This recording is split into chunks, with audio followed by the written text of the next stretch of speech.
Hi, and welcome to my presentation about artificial intelligence shaping. So, just to introduce a little bit of what I'm going to be talking about, I wanted to review what is artificial intelligence. And it's really changing everything about how our daily lives operate. It's integrated into our homes, it's integrated into our jobs, in our vehicles, and beyond, and really changing how we live. I chose to look at two different AI programs for this presentation, and I chose these two because they were two that I was unfamiliar with and I wanted to explore more.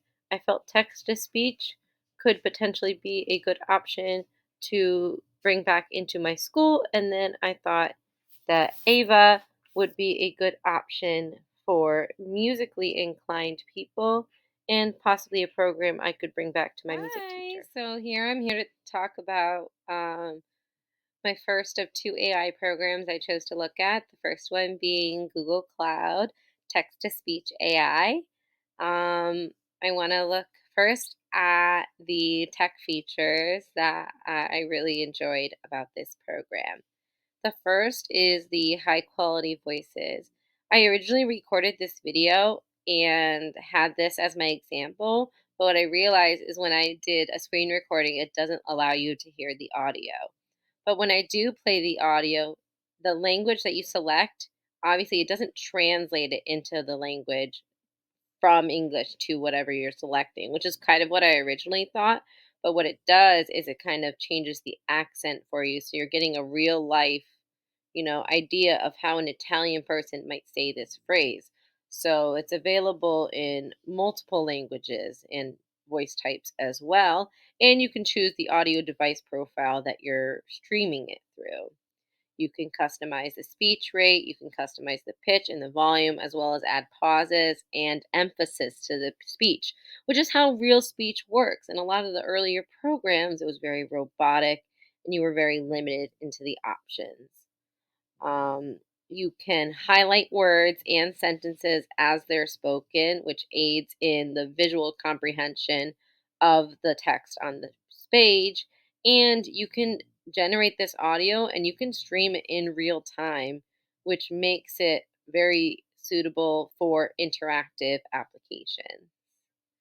So, those are the top four, tech features of this program. With the paid program, you're going to be able to customize it. You're going to be able to tune it a little bit more. There's obviously more features as you have purchase and pay for it on a monthly basis. So, so obviously the language is a huge instructional benefit. You can provide correct pronunciation models and facilitate comprehension exercises for students, especially if they're learning how to speak English. Um, for example, we have a student from the Ukraine in our school. She typically carries around an iPad. So if she were to use this type of program, we could select Ukrainian. Actually, that's a great thought. Let's see if that is an option. It would be hard to tell because it's written in the language. But if I had to presume, it is a common language that it is available on here. So that would be something, being able to tailor the speech output to an individual learner's preferences and also whatever they need. Earlier I spoke to about, programs that were being more robotic. And this type of program really could support students with disabilities in giving them more variety in the activities that they can do for learning. And this, of course, also helps out with a benefit of being accessible, visual impairments, reading difficulties. It'll enable them to better be able to access the content. And even those, that can't speak or something like that, like they can cater it to what they need as well. So, I already alluded to some potential implementations, especially for language learners in the classroom. being able to practice and pronunciation and doing excuse me, not learning, listening exercises. You could provide audio material of what you're teaching simultaneously with the visual content. It makes it more accessible to a diverse types of learners. Um, Students would be able to access digital content like ebooks, and articles online versus just the physical book. And also that reaches out to documents, online documents, textbooks, lecture notes, whatever it may be.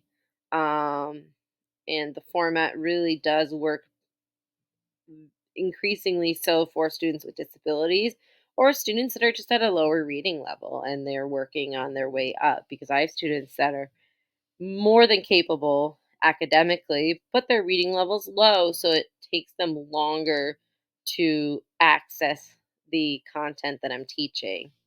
You know, Overall, Google Cloud text to speech AI really offers versatile abilities, accessibilities, ways to personalize your learning, and to offer instruction in different modalities. So here's the second program I chose to look at, which is AVA. Not sure that's how you pronounce it, but the reason I chose this program was because I'm really interested in music, and I liked that it was a music composition platform, and thought maybe this is something I could bring back to the music teacher at our school. So obviously, it's a composition program. So they use different algorithms to compose original music across different genres as well as styles. So I thought I'd try creating a track. So I can create a track from a style, from a chord progression, step by step, or from an influence. And I'm curious what that means. So I'm going to click that one instead. Oh, okay. So it looks like you can drop an audio file here, um, or use an existing influence. And I obviously don't have an existing influence. So let's go back and try from a style. All right. I'm going to choose techno because we're in the tech world. So let's create a style.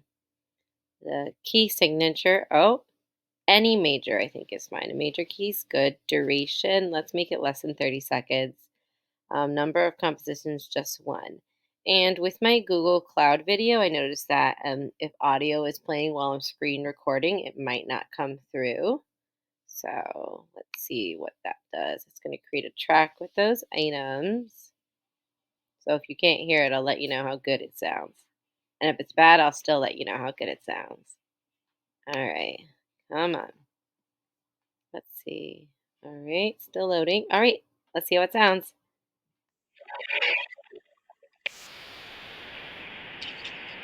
All right, so if you can't hear it, it's pretty catchy and does a great job with those things that I asked it to do. It's an ensemble, techno source.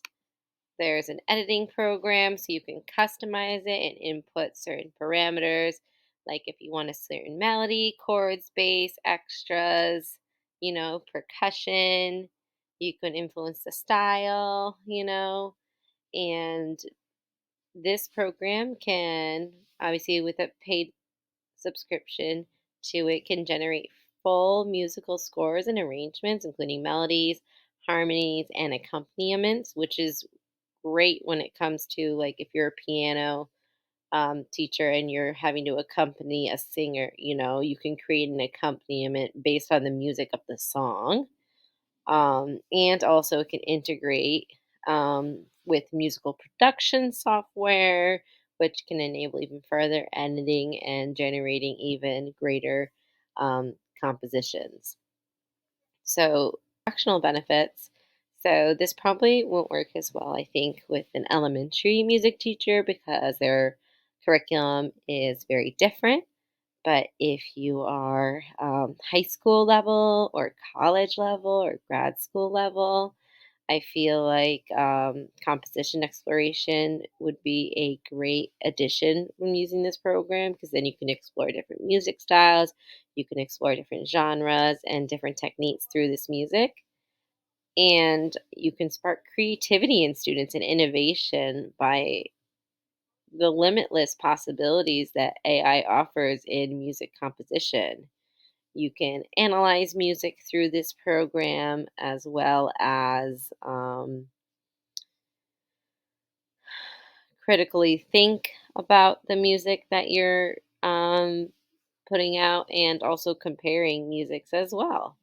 You can facilitate activities with partners, can create, someone can create the harmony and someone can create the melody.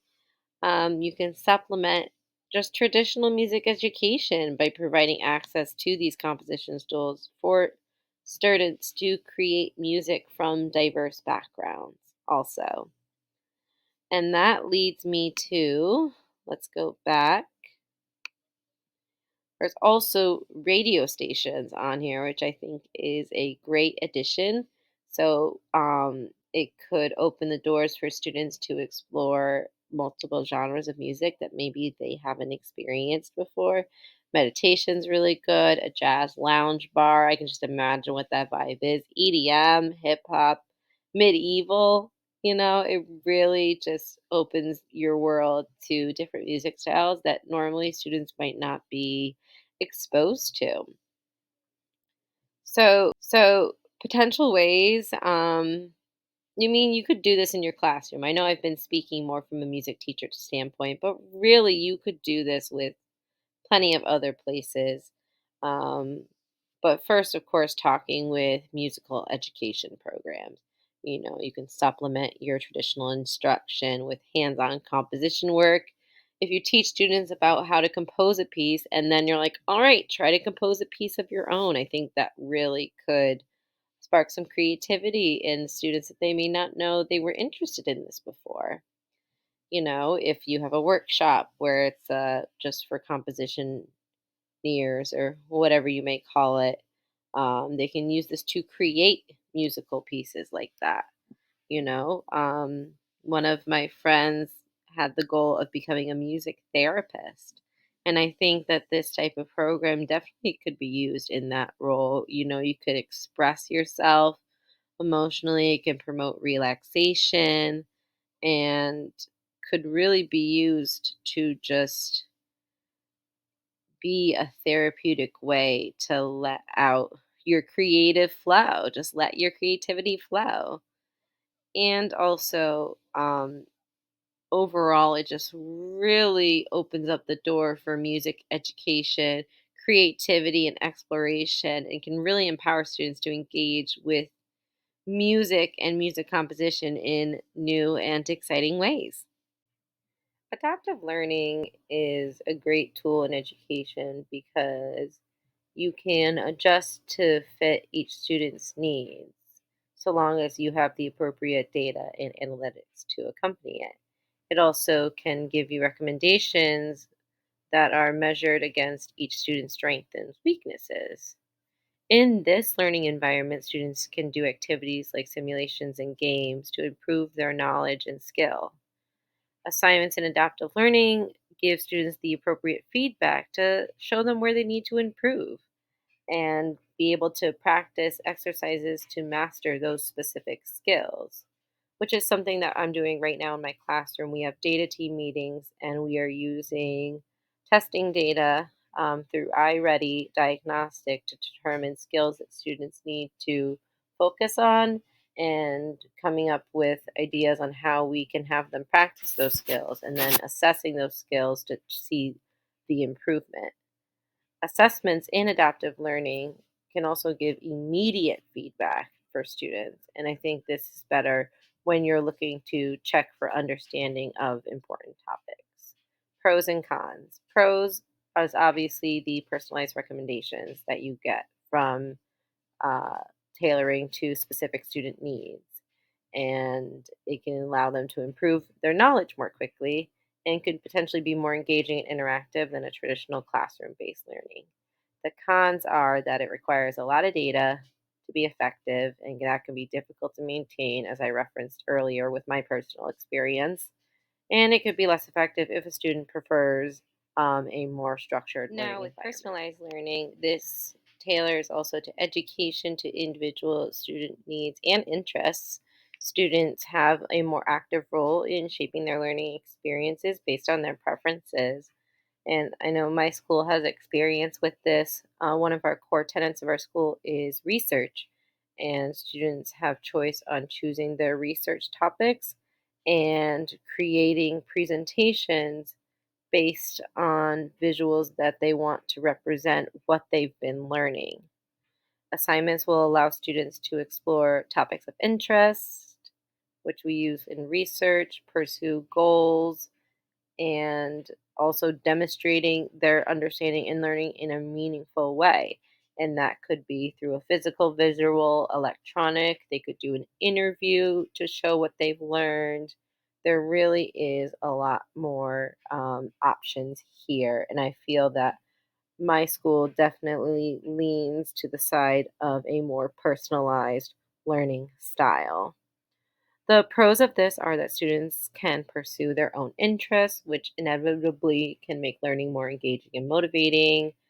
You have more flexibility and adaptability for students to learn at their own pace and can encourage, creativity, critical thinking, problem solving skills. The con in this instance would be implementation can be difficult with large classes or limited resources. It can require extensive planning and preparation, also depending on class sizes, especially if you don't have the resources or support needed. It may not be suitable for all students based on those that require a more structured Comparing learning setting. Adaptive and personalized learning reveals significant differences besides the shared traits. In adaptive learning, you need personalized recommendations based on data analytics, and opposite in personalized learning, where students are more actively molding their learning journey to suit their interests and needs. Another contrast relies in the reliance on data. Adaptive heavily depends on these tailored learning materials and activities, whereas personalized learning prioritizes student input and feedback for customization. Thank you so much for joining me on this journey of AI and adaptive and personalized learning. Please follow me at that EdTech Lady and have a great day.